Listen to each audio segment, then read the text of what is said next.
ទាំងអស់គ្នាប្រាប់អ្នកនាងសង្កតិចទៅថាហេតុផលអ្វីដែលធ្វើឲ្យសេតាយមានតំណែងថយចុះសាខាតូចៗទូទាំងប្រទេសមានតំណែងចូលតិចព្រោះថាពេលនេះយីគួងអ៊ីសឹងស៊ីនខ្វៃ3ក្រុមហ៊ុននេះថែមទាំង franchise 1300កន្លែងក្នុងរយៈពេលយ៉ាងខ្លីហើយភាគច្រើនសុទ្ធតែនៅតាវ៉ាន់ទាំង3ក្រុមហ៊ុននេះបញ្ចុះតម្លៃដឹកជញ្ជូន 25% ធ្វើឲ្យក្រុមហ៊ុនដឹកជញ្ជូនតូចតាចក៏បញ្ចុះតម្លៃតាមដែរដណ្ដើមអតិថិជនយើងទៅច្រើនណាស់ចាំបានការនោះគេឲ្យប្រាក់ខែថ្លៃដណ្ដើមកម្មករពេលនេះបញ្ចុះតម្លៃហៅអតិថិជនបញ្ចុះ 1/4 ពួកគេទៅរួចដែរពេលមុនធ្លាប់មានក្រុមហ៊ុនធ្វើបែបនេះដែរធ្វើឲ្យគូប្រជែងដែលអន់ជាងដកខ្លួនហើយក៏ឡើងថ្លៃវិញដើម្បីយកកម្រៃដែលបាត់ទៅ Logistics សឺតាយជួបសាភាគហ៊ុនហើយបើលេងហ្គេមចុះតម្លៃមិនមែនថាយើងចាញ់ទេ3ក្រុមហ៊ុននេះជាបណ្ដាញតែមួយភាគច្រើនប្រើធនធានតែមួយពួកគេលេងហ្គេមចុះតម្លៃអាចនឹងមានផលអាក្រក់ចំពោះយើងឬថាគេចុះតម្លៃឲ្យអែបកំងអីវ៉ាន់ច្រើនជាងនេះថ្ងៃនេះអតិថិជនយើងក៏តែមកសួរថា Logistics សឺតាយនឹងចុះតម្លៃដូចជាក្រុមហ៊ុនផ្សេងទេបើយើងមិនព្រមចុះពេលផុតកុងត្រាពួកគេក៏លែងតកុងត្រាឲ្យពួកយើងហ្វាងពេលខ្ញុំនៅធ្វើអ្នកនិយាយព័ត៌មានមានអ្នកជំនួញដែលជោគជ័យប្រាប់ខ្ញុំថាក្នុងវិស័យនេះមិនសូវឃើញករណីអ្នកធម្មតាឈ្នះអ្នកខ្លាំងទេអ្នកដែលឈ្នះគឺអ្នកដែលរឹងមាំបំផុតបានន័យថាអ្នកនាងសង្ឃណែនាំឲ្យយើងលេងសង្គ្រាមចុះតម្លៃជាមួយពួកគេតម្លៃទីផ្សារ3ក្រុមហ៊ុននេះរួមគ្នាមិនខ្ពស់ជាងសឺតាយប្រហែលទេបាននៅស្ងៀមគេនឹងដណ្ដើមអតិថិជនទៅអស់ហេតុអីមិនសួរជាមួយគេមកក្តារទៅ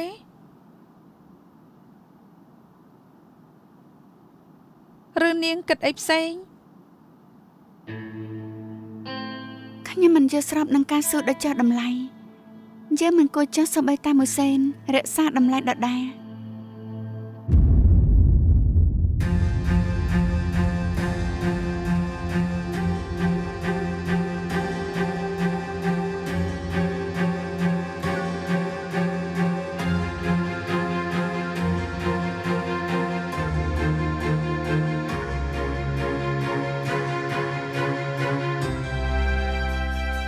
處境迴腸蕩氣，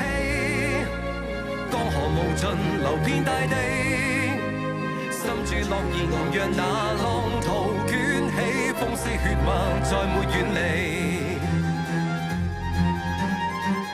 順勢與風光永屬於你，留下去長此逃離。人情和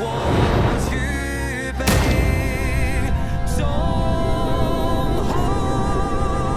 氣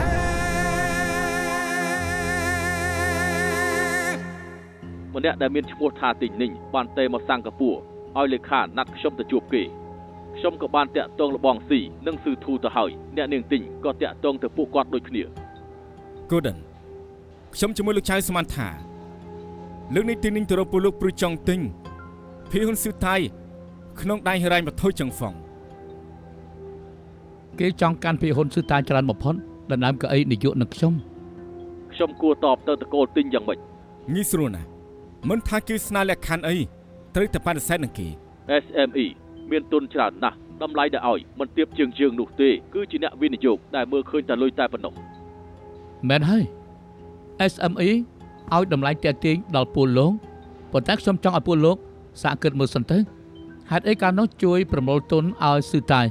ព្រោះលោកជឿជាក់លើអនាគតក្រុមហ៊ុនរបស់ពួកយើងឥឡូវចេះខ្ញុំសន្យានឹងពលលោកក្នុងពេល3ឆ្នាំភាគហ៊ុនដែលលោកកាន់ធានាថានឹងថ្លៃជាងតម្លៃដែលទិញនេះឲ្យក្នុងថ្ងៃនេះតាំងពីស៊ឺតាយជប់សាភាគហ៊ុនតម្លៃភាគហ៊ុនគឺផ្ទុះឡើងទ្វេដង Gordonយើងជាក្រុមហ៊ុនវិនិយោគមិនគួរណាមើលឃើញតែពីផលប្រយោជន៍នៅចំពោះមុខគឺ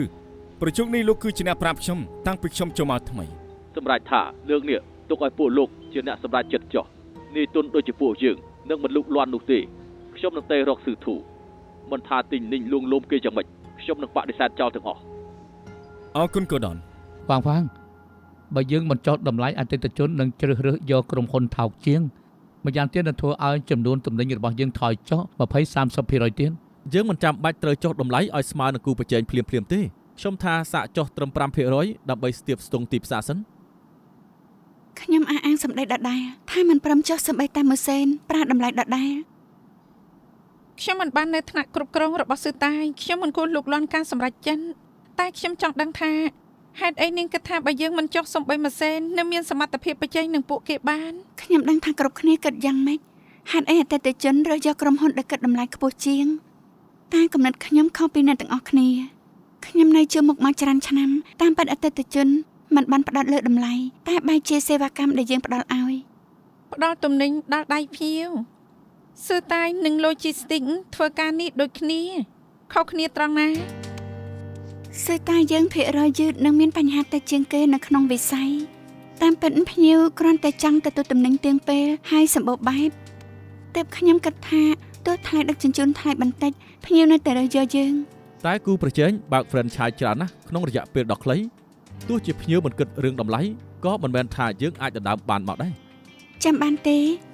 ថាហេតុអីកាលនោះហេខៃគាត់ចេះបដូរពី franchise ឲ្យក្លាយជាបុគ្គលិកផ្ទាល់ព្រោះអ្វីព្រោះ franchise ត្រឹមជាដៃគូរួមការងារក្រុមហ៊ុនដែលពួកគេខ្វល់គឺផលប្រយោជន៍ក្រុមហ៊ុនខ្លួនឯងដែលពួកគូប្រជែងបិទភ្នែកបិទច្រមុះពង្រីកចង់ក្រោយចាត់ដណ្ដើមភ្ញៀវគ្នាឯងក្រុមហ៊ុនធំមើលខុសត្រូវមិនដិតដល់គុណភាពនឹងថយចុះមិនយូរប្រមាណភ្ញៀវនឹងព្រមឲ្យថ្លៃបន្តិចសឹកចិត្តរើសយក logistics ដែលមានគុណភាព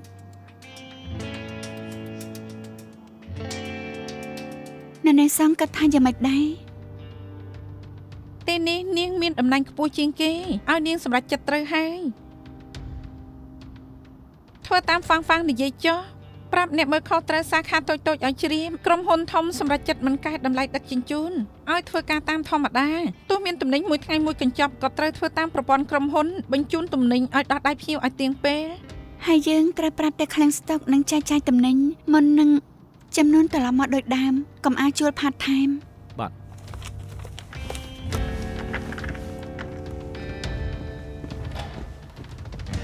ណែនេះសងអ្នកនាងជាស្រាប់នឹងខ្ញុំនិយាយឬក៏អត់ ប្រាប់តាមត្រង់វិធីរបស់នាងមិនមែនស្ទាយធ្វើការខ្ញុំទេ បានចឹងខ្ញុំនឹងទៅសួរហេខៃបើគាត់មិនយល់ស្រាប់ខ្ញុំនឹងប្រាប់ឲ្យផ្អាកវិញភ្លាម មិនបាច់ភ្ញាក់ផ្អើលទេខ្ញុំមិនបានប្រាប់ថាមិនយល់ស្របជាមួយនាងខ្ញុំគិតថាបើអាខៃនៅត្រង់នេះគេប្រហែលនិយាយដូចនាង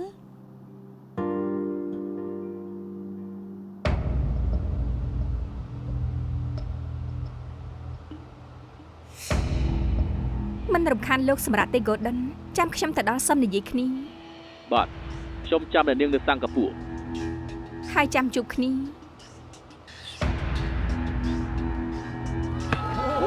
កាមែនកាមែនកាមែនកាមែនកាមែនបងកាមែនកាមែនកាចូលទីផែនកាមែនកាមែនកាមែនកាមែន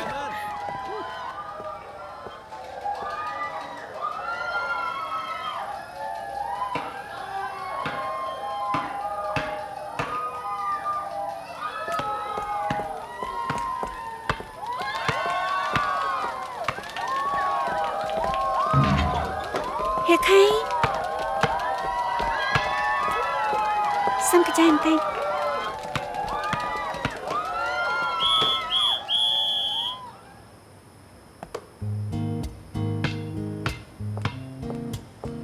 មកវិញហើយហេតុអីមិនទៅរកខ្ញុំចាំមិនបានទេថាខ្ញុំប្រាប់អ្វីក្នុងទូរស័ព្ទ ចាំបាននាងប្រាប់ថាមានក្រុមហ៊ុន3បញ្ចុះតម្លៃទៅដើមភ្ញៀវហើយចាំបានទេខ្ញុំប្រាប់នាងហើយថាមិនចុះសូម្បីតែម៉ាស៊ីន លោកក៏តែរហូត បានន័យថាខ្ញុំនឹងយល់ស្របជាមួយនាងមិនចឹងដល់ឲ្យខ្ញុំនិយាយអ្វីទៅ ឆាប់សិនបានទេជឿគិតមែនតែបន្តិចទៅខ្ញុំមិនដឹងថាសម្រាប់ចិត្តត្រូវឬខុសលោកមិនបានខ្លាចខ្ញុំខុសចិត្តបើខ្ញុំធ្វើខុសលោកក៏ប្រាប់ខ្ញុំមក អាយ៉ាពីមុននាងមិនមែនចឹងទេនៅសោកសុងក៏លែងជឿជាក់លើខ្លួនឯងទៅហើយបើខ្ញុំគិតថាមានបញ្ហាខ្ញុំនឹងប្រាប់នាងបានន័យថាគ្មានបញ្ហាទេ ពិតមែននេះ លេងបាវកំដរបន្តិចទៅរួចហើយខ្ញុំជូនទៅផ្ទះ ខ្ញុំបារម្ភថាខ្ញុំសម្រេចចិត្តខុស លោកជាស្ទីសឺតាយមិនមែនចំនួនដែលមើលឃើញតែផលប្រយោជន៍ធំនោះទេនាងសម្រេចចិត្តត្រូវហើយយើងមិនលេងហ្គេមចោះតម្លៃជាមួយនរណាទេមិនចាំបាច់បិទភ្នែកបិទច្រមុះបរិយាការងារដូចជាអ្នកផ្សេងនោះទេគ្រាន់តែតាំងចិត្តធ្វើការខ្លួនឯងឲ្យបានល្អប៉ុណ្ណឹងទៅវាគ្រប់គ្រាន់ទៅហើយក្នុងគណៈកម្មការនាងស្គាល់ការងារដូចជាជួច្បាស់ជាងគេបើខ្ញុំមិននៅនាងមានទូនាទីនាំក្រុមហ៊ុនដើរទៅមុខ ហើយលោកចង់តាណាដែរកើតមហារាជមែន គ្រាន់តែលើកឧទាហរណ៍ហ៊ានដាក់តម្លៃបោះយ៉ាងនេះផងហ៎ សុំទៅសុំឲ្យបសអាយុវែងរាប់ម៉ឺនឆ្នាំ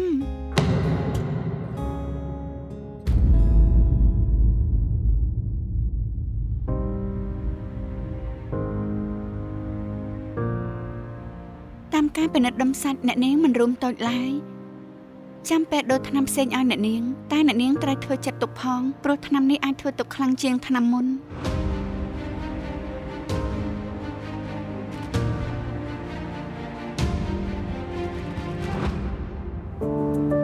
ស្ថាប័នរៀបចំចំណាត់ថ្នាក់រវាងប្រទេសប្រកាសចំណាត់ថ្នាក់ពិភពលោកឆ្នាំ 2022 មុខជំនួយហុងកុងដែលជាប់ចំណាត់ថ្នាក់ A មាន 4 មួយក្នុងនោះគឺក្រុមហ៊ុនស៊ឺតាយប្រកបជំនួយ Logistics អ្វីត្បិតតែកម្រៃស៊ឺតាយគឺមិនមែនខ្ពស់ជាងគេក្នុងវិស័យតែមួយតែជាប់លេខ1រឿងបម្រើសេវាកម្មផ្ដល់បានទំនុកចិត្តពីអតិថិជនទៀតផង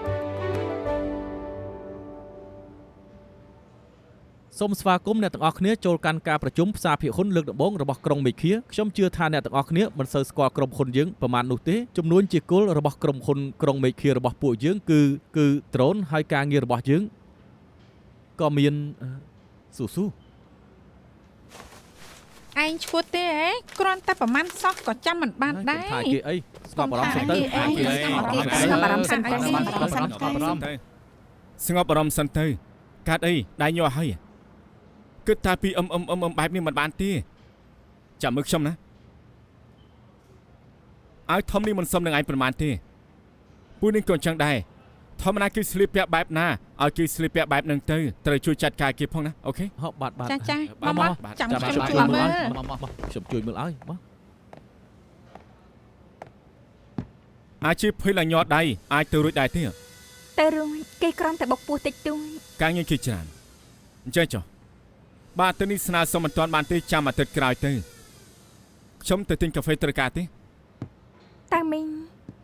មានកាយ ថ្ងៃនេះសុងឈៀវមកប្រជុំនៅទីនេះសុកស្រាប់តែឈាមចំមកខ្ញុំរើសថ្នាំនេះបានប្រហែលជារបស់គាត់ អូគេមិនសូវរងមស្រាប់ហើយកំភៃអី អត់ទេខ្ញុំមិនមែនទៅតែឃើញលើកដំបង គ្មានអីទេ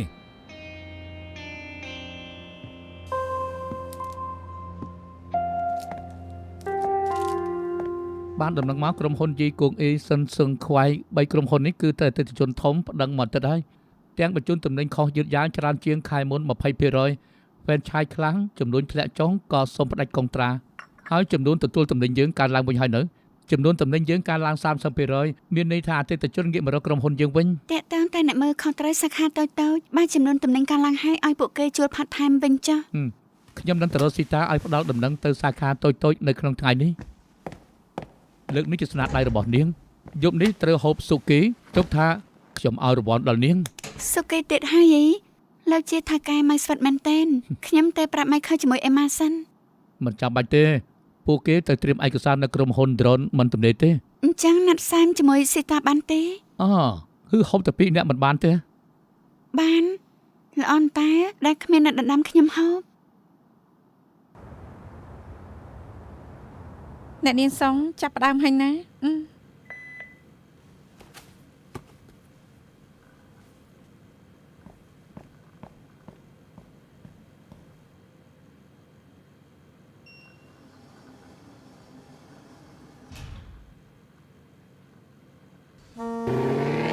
ាវិញដុកទ័រយើងនិយាយណាថ្នាំដែលផ្ញើឲ្យខ្ញុំព្រឹកមិញនេះជាថ្នាំឈីម៉ូបែបលេបថ្នាំនេះសម្រាប់ព្យាបាលរោគសាច់ប្រភេទធ្ងន់ធ្ងរ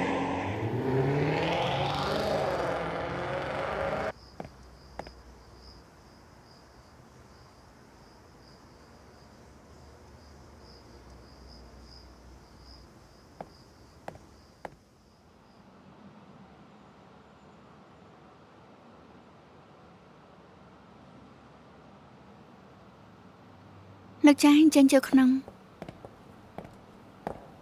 នេះជាអូហ្វេទិញនេះនៅហុងកុងហ៎ មែនហើយគេធ្វើសង្គ្រាមជាមួយលោកនៅទីនេះ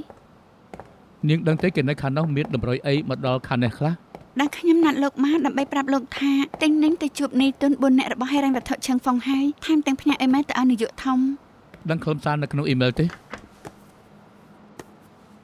ពេលគេមកនៅហុងកុងខ្ញុំជាអ្នកឆែកអ៊ីមែលឲ្យទើបខ្ញុំដឹងខ្លឹមសារក្នុងអ៊ីមែល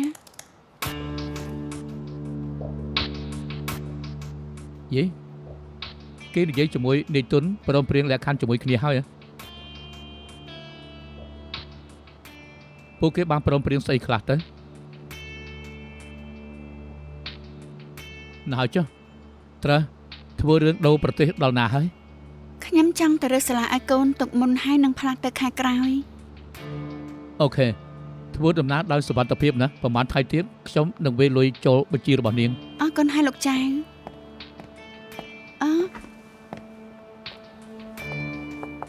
លោកជួយខ្ញុំរហូតមកកាហ្វេមួយកែវនេះទុកថាខ្ញុំសង្កូនលោកខ្ញុំដឹងថាលោកចូលចិត្តផឹក Blue Mountain កាហ្វេមួយកែវនេះ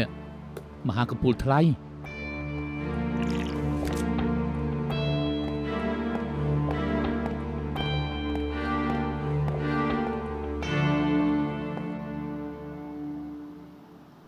រួចរាល់ហើយអ្នកនាងហ្វាងហូបឆ្អែតហើយទុកនៅនឹងចុះស្អែកចាំខ្ញុំមកប្រមូលពេលនេះខ្ញុំទៅសិនហើយមិនរំខានអ្នកនាងជាមួយលោកចាយទេ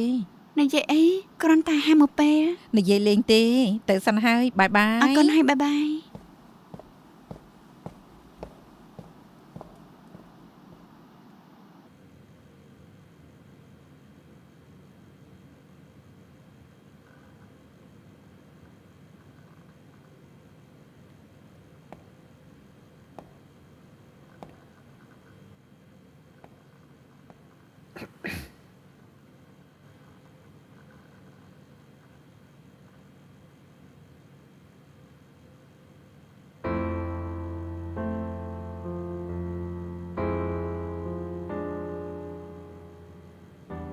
លោកមកយ៉ាងម៉េចបាន ខ្ញុំគួរអាណិតខ្ញុំបង្វិញផ្លូវហើយតែក៏មកជួបនាងនៅកន្លែងនេះ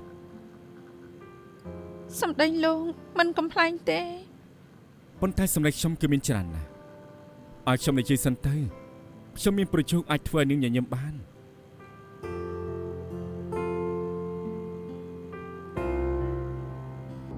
មកដល់ណាហើយ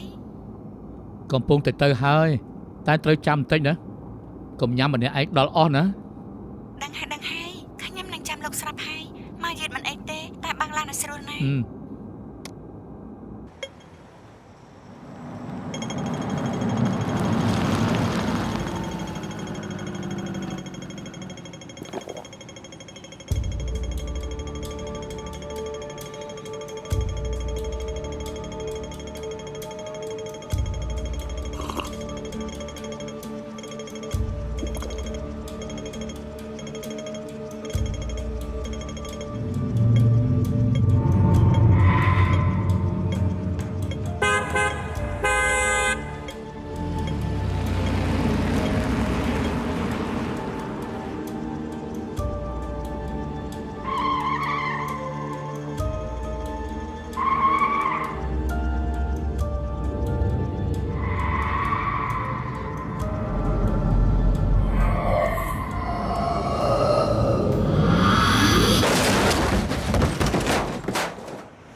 លោកចាំបាច់ហើយលោកស្ដាប់ឮខ្ញុំនិយាយទេ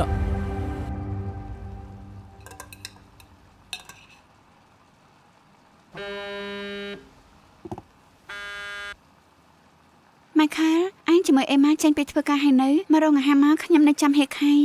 មកទេពីឆាប់មកត្រួតទួទៅកើតរឿងជាមួយនឹងហៀខៃហើយក ន្លះម៉ោងមុនវិថីទ័រហ្វូសាំងហ៊ួនកើតគ្រោះថ្នាក់ចរាចរណ៍អ្នករបួសដោយគ្មានសតិបានបុកចិញ្ចាំងផ្លូវមើលតាមអត្តសញ្ញាណបញ្ជាក់ថាគឺចៅខៃនាយកលុយទីសិចគឺតែពេលនាំឡើងឡានសង្គ្រោះនិងសន្លប់បាត់ស្មារតី ពេលនេះនៅមន្ទីរពេទ្យសត្វតអ្នកកសែតទាំងអស់ Michael កំពុងទៅនាំអេម៉ាជាមួយនឹងហ្វាងទៅមន្ទីរពេទ្យដើម្បីមើលស្ថានភាព ដឹងទេថាគ្រោះថ្នាក់ចរាចរណ៍កើតឡើងដោយបែបណា មកដល់ពេលនេះហើយប៉ូលីសនៅមិនទាន់សរុបមូលហេតុទេសង្ស័យត្រូវចាំឲ្យហៀខៃដឹងខ្លួនមកផ្ដោះចម្លើយហើយទើបដឹងរឿងកើតហេតុ ស្ដាប់ណាតាំងស្មារតីទៅរកខ្ញុំបន្តមានអីឆាប់ទេប្រាប់ខ្ញុំភ្លាម លបងតាមីង លបងមិនទៅទេ យប់នេះខ្ញុំមានការទៅណាត់បានទេខាងនឹងគឺពឹងលើពួកឯង4នាក់ចុះ ខ្ញុំនៅទាំងមូលកុំបារម្ភអី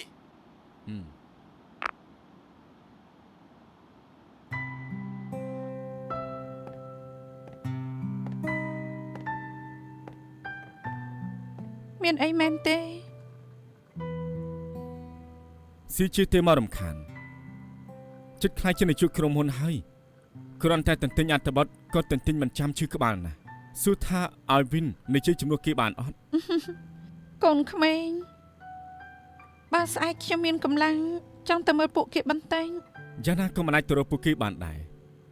បើសម្ពុតក្រុងមេឃីនឹងកំពុងតែរវល់ស្អែកខ្ញុំនឹងទៅរក Candy ជួយធ្វើរឿងសុំច្បាប់ឲ្យនឹងបានយូរខាងជុងហ្វុងទោះខ្ញុំចាត់ការចុះ លំបាកលោកសឺទៅមកឈានហើយហុងកុងខ្ញុំក្រែងចិត្តណាស់ កុំគូសម័យនៅនឹងសង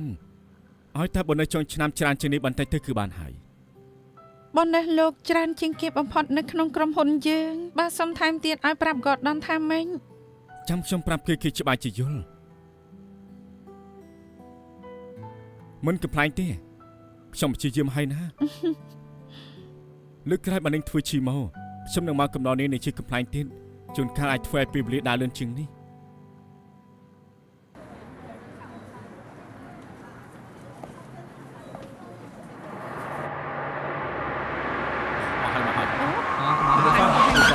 មកហើយអ្នកនាងហ្វាំជួយតាមបន្តិចទៅថាមានរឿងអ្វីកើតឡើងអ្នកនាងហ្វាំជួយតាមបន្តិចទៅមានរឿងអ្វីកើតឡើងទៅអ្នកនាងហ្វាំ លោកចៅពួកយើងជាប៉ូលីសអង្គភាពកណ្ដាលបើសភាពលោកអូខេហើយពួកយើងចង់សាកសួរលោកពាក់ព័ន្ធនឹងរឿងគ្រោះថ្នាក់ចរាចរណ៍នៅមុននេះបន្តិច ប្រហែលជាបាន អរគុណហើយ ហេតុអីនាំគ្នាមកទាំងអស់អញ្ចឹងគ្រាន់តែជឿខ្លួនតិចតួចតា ហេខៃមិនប្រយ័ត្នផងនេះយ៉ាងម៉េចហើយ សុគីពេលនេះគឺត្រូវចាំឲ្យខ្ញុំចាញ់ពីមន្ទីរពេទ្យសិនចាំហូប នាងខ្ញុំមេធាវីស៊ីងភ័យហួរលោកចៅទៅតែដឹងខ្លួនពេលនេះមិនគួរផ្ដាល់ចម្លែកទេចាំឲ្យទៅផ្ទះបានសិនចាំខ្ញុំទៅប៉ុស្តិ៍ប៉ូលីសជាមួយគាត់តើបានទេ គ្រាន់តែរឿងគ្រោះថ្នាក់ចរាចរណ៍មិនមែនរឿងក្តីសម្រាប់មនុស្សឯណាមិនចាំបាច់បញ្ញាប់ឲ្យផ្ដោតចម្លើយពេកទេដឹងអី បងមិញបងក៏ឃើញដែរថាខាងក្រៅមានអ្នកកសែតជាច្រើនអ្នកឲ្យប៉ូលីសសួរហេតុការណ៍ហើយចេញទៅប្រាប់អ្នកកសែតល្អជាង អូអញ្ចឹងឆាប់សួរទៅតាមពិតទៅខ្ញុំមិនអីទេរំខានលោកចៅសម្រាប់ដែរទេខ្ញុំចង់សួរសំណួរតែមួយតែប៉ុណ្ណោះ សួរមកចុះ មិនដឹងថាលោកចៅបានសែបថ្នាំញៀនមុនពេលបើកបរឬក៏អត់ទេពេលលោកចៅសន្លប់បាត់ស្មារតីដំបូងយើងស្មានថាសវឹងហើយបើកបរតែតាមការពិនិត្យលទ្ធផលឈាមរបស់ពេទ្យប្រាប់ថាក្នុងឈាមលោកមានខូខេន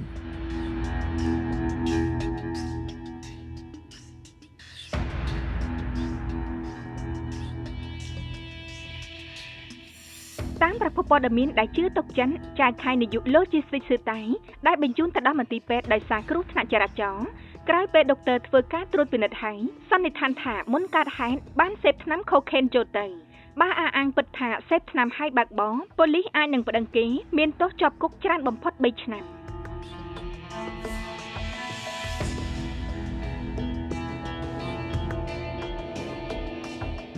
លោកជឿខ្ញុំរហូតមកកាហ្វេមួយកែវនេះទុកថាខ្ញុំសងគុណលោកខ្ញុំដឹងថាលោកចូលចិត្តផឹក Blue Mountain កាហ្វេមួយកែវនេះកំពូលមហាថ្លៃ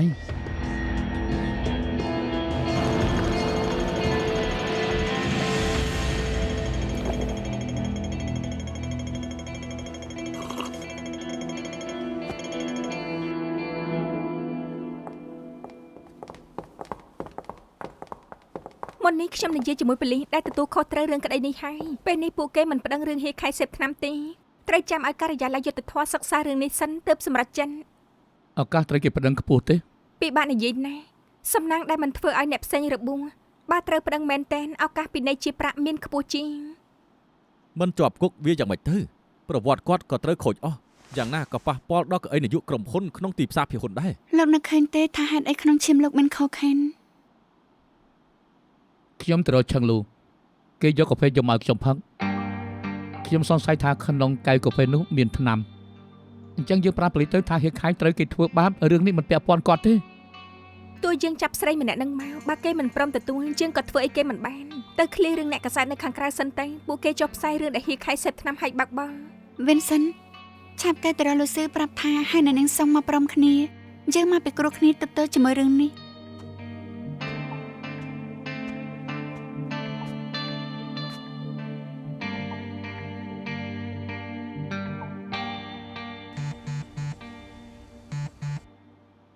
អាឡូលបងតាមីងប្រងនឹងតែរកលបងស្រាប់ហើយមែនហើយហៀខៃនៅក្បែរនេះឯងអូបាន លោកចៅអាការៈធ្ងន់ធ្ងរដែរទេ មិនប្រហែលទេមានតែបញ្ហាដែលត្រូវឆាប់ចាត់ការអត់ត្រូវដឹងទេថាយ៉ាងម៉េចហើយ ខ្ញុំមកមើលព័ត៌មានពេញមួយយប់គិតថាដែលយើងត្រូវធ្វើគឺគាត់ឈាមមិនចឹងស្អាយពេលបើកផ្សារភិហ៊ុនតម្លៃស៊ឺតែនឹងធ្លាក់ចុះចាច់ជាមិនខាន តាមពិតខ្ញុំក៏គិតដែរខ្ញុំចង់ចេញទៅនិយាយជាមួយនឹងអ្នកកសែតផ្ទាល់ប៉ុន្តែខ្ញុំអាចនឹងត្រូវប៉ូលីសប្តឹងទើបពិបាកនឹងចេញទៅនិយាយ ហ្វាំងនឹងនៅជាមួយទី ខ្ញុំណែលោកស៊ឺ ខ្ញុំចង់ឲ្យនឹងចេញទៅនិយាយជាមួយនឹងអ្នកកសែតជំនួសលោកចៅនឹងជាគណៈកម្មការមានសិទ្ធិច្រើនបំផុតអូខេ ចង់ឲ្យខ្ញុំនិយាយអីជាមួយអ្នកកសែត មិនចាំបាច់ខ្លាចទេលោកចៅនឹងមករៀននាង តាមីងស្អែកខ្ញុំទៅវិញចាំទៅនិយាយនៅក្រុមហ៊ុនចុះ ហើយចាំជួបគ្នា ហេខៃចង់ឲ្យខ្ញុំនិយាយជាមួយអ្នកកសែតថាម៉េចយើងត្រូវលាក់បាំងរឿងដែលរកឃើញខុសខិនក្នុងឈាមលោកទេ មិនបានដាច់ខាតបានកុហកអ្នកកសែតនឹងសរសេរផ្ដេសផ្ដាស់នាងគ្រាន់តែនិយាយការពិតទៅបានហើយ លោកចាយយ៉ាងម៉េចហើយពេលនេះគាត់ដឹងខ្លួនហើយនៅសំតិចមកនេះ ទាំងអស់គ្នាសូមស្ងាត់សិនខ្ញុំចូលមកឲ្យលោកចៅមកនិយាយជាមួយអ្នកទាំងអស់គ្នាខ្ញុំដឹងថាគ្រប់គ្នាបារម្ភអាការៈលោកចៅតែកុំបារម្ភអីគាត់ដឹងខ្លួនហើយមិនកើតអ្វីខ្លាំងទេប៉ូលីសក៏សាកសួរគាត់រួចហើយដែរឧបដិហេតុលើកនេះមិនមែនឧបដិហេតុធម្មតាទេក្រោយពេលគ្រូពេទ្យពិនិត្យអាការៈលោកចៅហើយរកឃើញសារធាតុញៀនខូខិននៅក្នុងឈាមគាត់លោកចៅបានបដិសេធជាមួយប៉ូលីសថាមិនធ្លាប់សេពថ្នាំគ្រប់ប្រភេទនាងខ្ញុំជាគណៈកម្មការរបស់ក្រុមហ៊ុននិងអ្នកគ្រប់គ្រងដែលនៅពីក្រោយខ្ញុំពួកយើងជឿជាក់លើលោកចៅបំផុត មិនដឹងថាហេតុការណ៍ថ្ងៃនេះប៉ះពាល់ដល់ភាគហ៊ុនស៊ឺតែនៅថ្ងៃស្អែកដែរទេ ខ្ញុំជឿថាអ្នកដែលដាក់ទិនជាមួយស៊ឺតែមានទំនុកចិត្តជាមួយអ្នកគ្រប់គ្រងទាំងអស់គ្នារឿងនេះមិនប៉ះពាល់ដល់ការងារយើងជាដាច់ខាត ភាគហ៊ុន 9137 របស់ស៊ឺតៃរងផលប៉ះពាល់ដោយសារតែសេពថ្នាំហើយបើកបររបស់នាយកចៅបើកទីផ្សារភាគហ៊ុនព្រឹកនេះតម្លៃភាគហ៊ុនធ្លាក់ចុះ 3% បើប៉ូលីសដឹងរឿងក្តីនេះជឿថាតម្លៃភាគហ៊ុននឹងកាន់តែធ្លាក់ចុះជាងនេះបន្តទៅទៀត អរុនសុស្ដី លោកនៅទីនេះពេញមួយយប់ម៉េ ខ្ញុំធ្លាប់ប្រាប់ថាសូហ្វាផ្ទះនាងគេលក់ស្រួលជាងក្រែខ្ញុំទៀតខ្ញុំចង់របស់បន្ទប់ទទួលភ្ញៀវនឹងធ្វើជាឈីម៉ូរូមត្រូវឲ្យថ្លៃជួលទេ ចាំខ្ញុំកាត់ពីប្រាក់ខែរបស់លោក អូខេអំឡុងពេលដែលព្យាបាលត្រូវតមស្រាតមកាហ្វេទៅបាន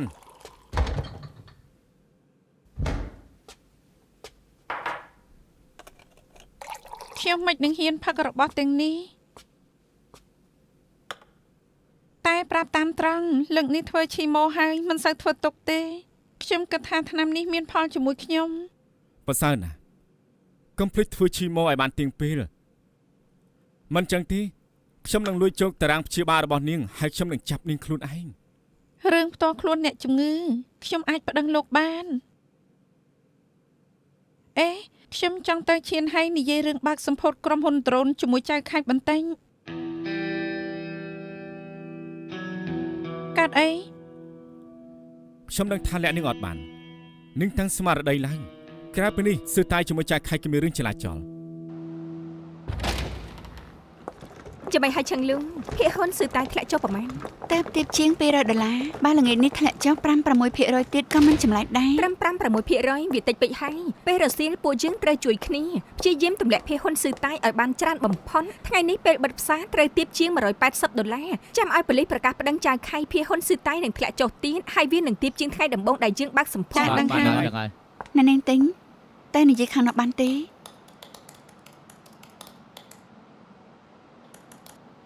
អ្នកនាងទិញសេពថ្នាំឲ្យបើកបោទៅធ្ងន់អាចជាប់គុក3ឆ្នាំច្បាស់ហើយថាលោកចាស់នឹងមិនកើតអី មិនស្មានថានាងចេះបារម្ភច្បាយចាស់ដែរ ព្រោះកន្លងមកលោកចាស់ល្អជាមួយខ្ញុំមិនតិចទេ កុំបារម្ភអីចៅខៃធ្លាប់ជាមិត្តប្រុសខ្ញុំមិនចង់ឃើញគេជាប់គុកទេខ្ញុំសួរមិត្តដែលជាមេធាវីហើយមិនបានបាក់ឡានបុកអ្នកណាមិនបានលាក់ថ្នាំញៀនយ៉ាងច្រើនណាស់ត្រឹមផាកពិន័យជាប្រាក់ម្យ៉ាងគត់ដែលប៉ះពាល់ចំពោះគេគឺនឹងមានប្រវត្តិឲ្យធ្វើនយោបាយបន្តទៀតមិនបានត្រូវហើយរឿងចង់ផ្លាស់ទៅនៅសិង្ហបុរីរួចរាល់ហើយនឹងធ្វើឯកសាររួចហើយខាងក្រៅត្រូវទៅហើយខ្ញុំប្រាប់សាខា SME រួចហើយចាំនាងឃ្លារឿងផ្ទាល់ខ្លួនរួចអាចទៅធ្វើការបានអរគុណហើយអ្នកនាងទិញ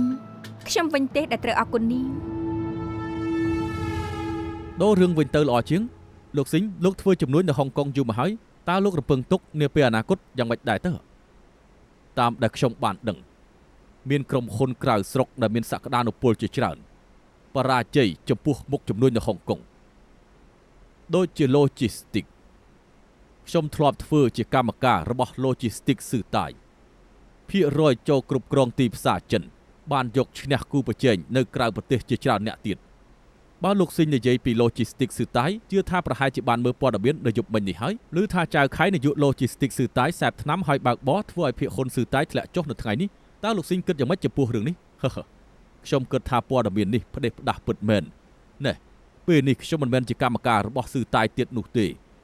ដូច្នេះហើយគ្មានអ្វីប៉ះទង្គិចនឹងខ្ញុំទៀតឡើយតែក្នុងនាមខ្ញុំដែលស្គាល់ចៅខៃមកតាំងពីក្មេងមកបើលោកប្រាប់ខ្ញុំថាចៅខៃប្រឹងប្រែងដើម្បីក្រុមហ៊ុនធ្វើការដល់ថ្នាក់យប់ជ្រៅតែគ្មានពេលសម្រាប់ខ្ញុំជឿតែបើថាគេសែបថ្នាំទោះស្លាប់ក៏ខ្ញុំមិនជឿដែរតែថ្ងៃនេះភាគហ៊ុនស៊ឺតាយធ្លាក់ចុះយ៉ាងខ្លាំងដោយសារតែអ្នកផ្សេងជឿថាចៅខៃសែបថ្នាំតើត្រឹមត្រូវដែរទេអ្នកដែលវិនិយោគតូចតាចតែងតែភ័យខ្លាចអញ្ចឹងហើយខ្ញុំជឿថាមិនយូរទេពួកគេប្រកាសជាស្ដាយក្រោយជាមិនខានថាមិនគួរលក់នៅថ្ងៃនេះបានន័យថាលោកស៊ីងជឿជាក់លើ Logistics ស៊ឺតាយយ៉ាងខ្លាំងជឿថាចាប់ពីពេលនេះអ្នកវិនិយោគតូចតាចនឹងឃ្លាំមើលដោយមិនហ៊ានព្រិចភ្នែកអរគុណលោកស៊ីងណាស់ដែលមកផ្ដល់បទសម្ភាសន៍អរគុណខាត់អូខេអរគុណហើយលោកស៊ីងអរគុណហ្វាងសម្ភាសន៍រួចរាល់ហើយយើងធ្វើតាមដែលឯងប្រាប់យើងពេលសម្ភាសន៍ចប់យើងចេតនានិយាយរឿងចៅខៃយើងយកកិត្តិយសខ្លួនឯងមកភ្នាល់ថាចៅខៃមិនបានសែបថ្នាំនោះទេអរគុណហើយលោកស៊ីងអរគុណអ្នកណាស្ដាប់មិនសូវច្បាស់សេវាមិនសូវល្អអរគុណហើយលោកប៉ាមិនតំណែងនិយាយទេព្រោះត្រូវតែប្រជុំទៀតអូខេបើមានអ្វីក៏តែមករកប៉ាទៀតចុះ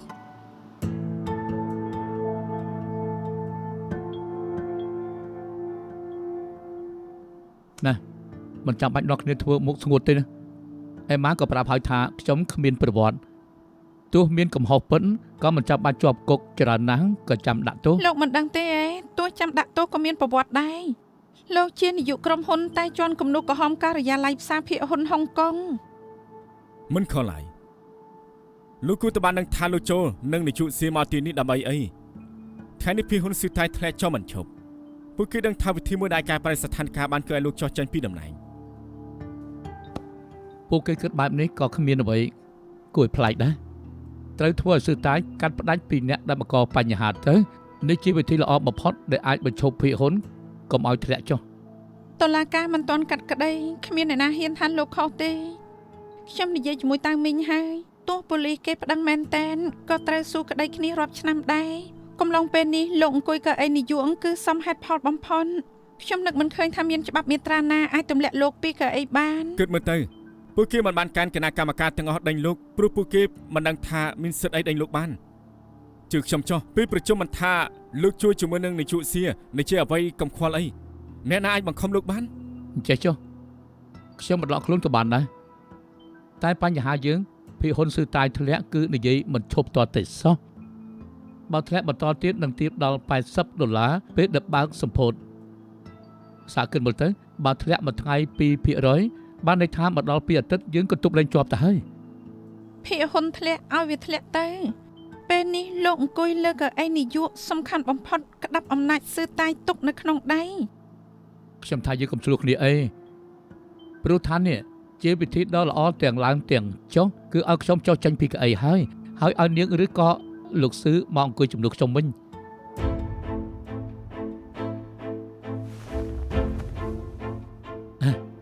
ដល់មិនក៏ធ្វើមុខអញ្ចឹង លោកចៅក៏បានស្គាល់ខ្ញុំច្បាស់គូការរបស់ខ្ញុំហើយនឹងលោកគឺខុសគ្នាដាច់ស្រឡះលោកអាចខ្ញុំធ្វើជានាយកស៊ឺតាយគឺអាចដួលបានលោកស្ដាច់ចិត្តដែរ ខ្ញុំដកថយមិនមែនបានន័យថាខ្ញុំចេញពីក្រុមហ៊ុននោះទេខ្ញុំនៅជាកម្មកររាល់ការសម្រេចចិត្តរបស់លោកគឺត្រូវឆ្លងកាត់ខ្ញុំអាចទប់លោកជាប់មិនចឹងទេអាឈៀវឲ្យនាងធ្វើ យើងគ្មានពេលមកលេងសាច់ទេចៅខៃ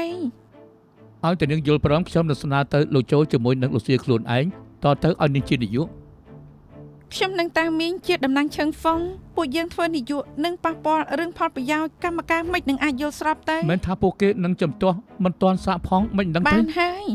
សម្រាប់ថាលោកស្ដាប់ពួកយើងដល់រាប់ណាស់មិនទាន់កាត់ទោសលោកកុំអាចចុះពីកៅអីនាយកខ្ញុំមិនចូលរួមប្រជុំទេសើតាមីងឃ្លាំមើលគេឲ្យល្អកុំឲ្យនិយាយផ្ដេសផ្ដាស់នៅទីប្រជុំ សងឈៀមម្នាក់នេះកាន់តែឆេវឆាវហើយបើចង់ជាគ្នាជាមួយគេត្រូវគិតឲ្យបានច្បាស់លាស់ណា លោកគ្រាន់បើមែនដល់ពេលនេះហើយនៅមានអារម្មណ៍នៃជាលេងសើចទៀត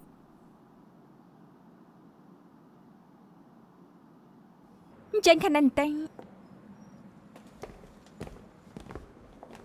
ទាំងអស់គ្នាបានឃើញព័ត៌មានហើយទេដឹងថាយប់មិញមានរឿងអ្វីកើតឡើងដែលខ្ញុំមកព្រោះតែចង់ប្រាប់ដំណឹងអាក្រក់ដល់គ្រប់គ្នាប្រជែកក្រុងមេឃីត្រូវផ្អាកសិនធ្វើឡើងវិញនៅពេលណាត្រូវចាំឲ្យគណៈកម្មការស៊ឺតាយសម្រាប់ចិន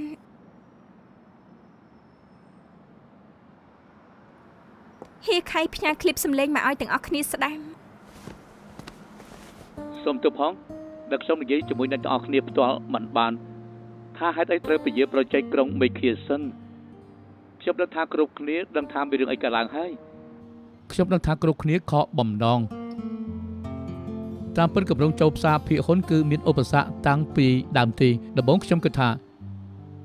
យើងចិត្តដល់ជំហានចុងក្រោយហើយដែរក៏ប៉ុន្តែពេលនេះគឺត្រូវផ្អាកទៀតហើយកំហុសគឺវាកើតចេញពីខ្ញុំសូមទោសអ្នកទាំងអស់គ្នាគឺសូមទោសទាំងអស់គ្នាតែម្ដង ក៏ប៉ុន្តែខ្ញុំសូមអះអាងថាទោះជាពជាពេលប្រជែកមែនអ្នកគ្រប់គ្នាក៏មិនអាចខ្ជិលបាននោះដែរដ្រូនដែលយើងបង្កើតឡើង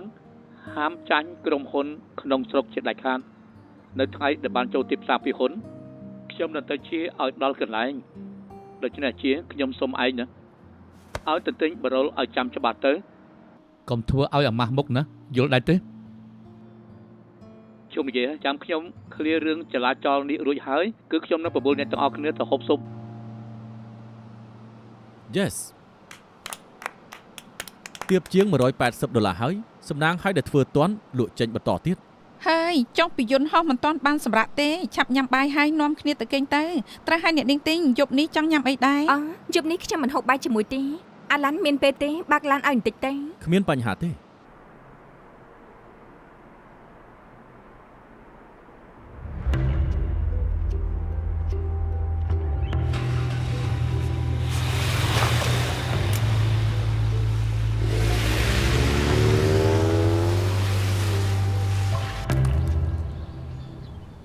ខ្ញុំជាមួយកម្មការគ្រប់គ្នាបារម្ភអាការៈលោកចៅណាទើបបញ្ញាប់មកឈានហើយក្រែងលោកអាចជួយអ្វីលោកបានខ្លះ អរគុណហើយសូមពួកលោកជួយប្រាប់ពួកគេផ្សេងទៀតផងឲ្យសុំទោសតាមពិតរឿងអេម៉ាឲ្យមេធាវីចាត់ការហើយខ្ញុំចង់ឲ្យវាឆាប់ចប់កុំឲ្យប៉ះពាល់ដល់ក្រុមហ៊ុន ខ្ញុំបានសួរមេធាវីរួចហើយរឿងនេះអាចអូសបន្លាយដល់ទៅរាប់ឆ្នាំពេលនេះមិនដឹងថាលោកចៅរៀបចំផែនការយ៉ាងម៉េចដែរទៅ តាមពិតទៅនៅទីនេះសុទ្ធតែគ្នាឯងទាំងអស់មានអ្វីក៏និយាយតាមត្រង់ចឹង បិទផ្សារថ្ងៃនេះភាគហ៊ុនស៊ឺតាយធ្លាក់ចុះប៉ុណ្ណាទាំងអស់គ្នាបានដឹងច្បាស់ហើយចង់ឲ្យអ្នកវិនិយោគមានជំនឿចិត្តឡើងវិញចាំបាច់ត្រូវទៅឲ្យលោកចៅចុះចេញពីតំណែង តែរឿងក្តីនេះមិនទាន់ផ្ដាំសំបីតែជំហានប្តឹងគណៈកម្មការមានហេតុផលអ្វីសូមឲ្យហេខៃចុះចេញម្យ៉ាងទៀតបានធ្វើបែបនេះពិតមែនបានន័យថាឲ្យហេខៃព្រមទទួលថាធ្វើខុសពិត ពួកយើងជឿជាក់ថាលោកចៅមិនបានធ្វើតែចង់ឲ្យពួកយើងនៅស្ងៀមឲ្យភាគហ៊ុនស៊ឺតាយធ្លាក់ចុះរាល់ថ្ងៃបែបនេះចឹងលោកស៊ឺជើងហ្វុងជាក្រុមហ៊ុនវិនិយោគអ្វីដែលប៉ះពាល់វិនិយោគធំបំផុតគឺទំនុកចិត្តណាស់ ដែលលោកសៀនជ័យក៏មិនខុសដែរអ្នកវិនិយោគទូចតាចមិនមែនជាចៅក្រុមពួកគេមិនចាំបាច់ស្ដាប់ផតតាំងមនុស្សភាគច្រើនកាត់ទោសលោកចៅជួមកហើយ គណៈកម្មការបានស្នើសុំឲ្យលោកចៅផ្ដាច់ខ្លួនចេញពីស៊ីតាវគឺជារឿងធម្មតា នេះលោកស៊ឺយល់ស្របជាមួយនឹងពួកយើងមិនដែរទេ អ្នកណាថាខ្ញុំចំទាស់ខ្ញុំថាលោកចៅគួរតែអង្គុយកៅអីនេះបន្តរហូតដល់ផុតអាណត្តិ ខ្ញុំជាស្រាប់ជាមួយលោកស៊ឺកម្មការសុំឲ្យនាយកចុះចេញពីកៅអីទាំងដែលគេមិនទាន់ប្តឹងបែបនេះហៅថាខុសនឹងវិធីសាស្ត្រយុត្តិធម៌ទេ ច្បាប់ Logistics ស៊ឺតាយមាត្រាទី 3B ឲ្យតែកម្មការ 2/3 យល់ស្របក៏មានសិទ្ធិអាចទម្លាក់នាយកចេញបានដែរ យកច្បាប់ក្រុមហ៊ុនមកនិយាយជាមួយខ្ញុំឯងខ្ញុំស្គាល់ក្រុមហ៊ុនច្បាស់ជាងពួកលោកទៅទៀតមីត្រាដែលលោកនិយាយមានបើកវងកញ្ចក់ដែរគណៈកម្មការលើពាក្យកណ្ដាលយល់ស្របបើខ្ញុំជាមួយនឹងហ្វាងមិនព្រមនោះប្រធានបទលោកជោមិនអាចចូលមកប្រជុំបានឡើយលោកចៅកុំបារម្ភខ្ញុំនឹងបកស្រាយប្រាប់គណៈកម្មការផ្សេងទៀតសូមឲ្យលោកធ្វើជានាយកបន្ត តាំងមិញខ្ញុំថាមិនចាំបាច់ទេខ្ញុំព្រមទទួលសំណើរបស់គណៈកម្មការគឺខ្ញុំនឹងចុះចេញពីតំណែងនាយកស៊ឺតាយ ហេខៃគិតច្បាស់ហើយមែនទេខ្ញុំនិយាយជាមួយអេម៉ាហើយរឿងក្តីលោកមិនពាក់ព័ន្ធនឹងកំហុសខាងចំនួនទោះមានប្រវត្តិក៏មិនចាំបាច់ត្រូវចុះចេញ លោកចៅខ្ញុំណែនាំឲ្យលោកគិតឲ្យបានច្បាស់សិន មិនចាំបាច់ខានពេលទៀតទេខ្ញុំបានសម្រេចចិត្តហើយខ្ញុំមិនចង់ឲ្យបញ្ហាផ្ទាល់ខ្លួនប៉ះពាល់ដល់ក្រុមហ៊ុនក៏ប៉ុន្តែខ្ញុំមានលក្ខខណ្ឌរបស់ខ្ញុំ លោកចៅអញ្ជើញលោកនិយាយលក្ខខណ្ឌចុះ ខ្ញុំចង់ស្នើទៅគណៈកម្មការឲ្យហ្វាងទទួលតំណែងនាយកបន្តពីខ្ញុំ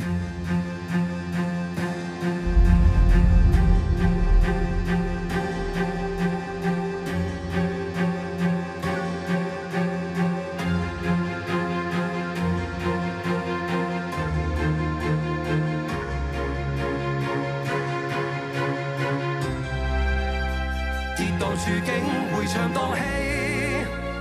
江河無盡流遍大地，心住樂意昂揚那浪濤捲起，風絲血脈再沒遠離，順勢於風光永屬於你，留下去長此逃離。人情和處。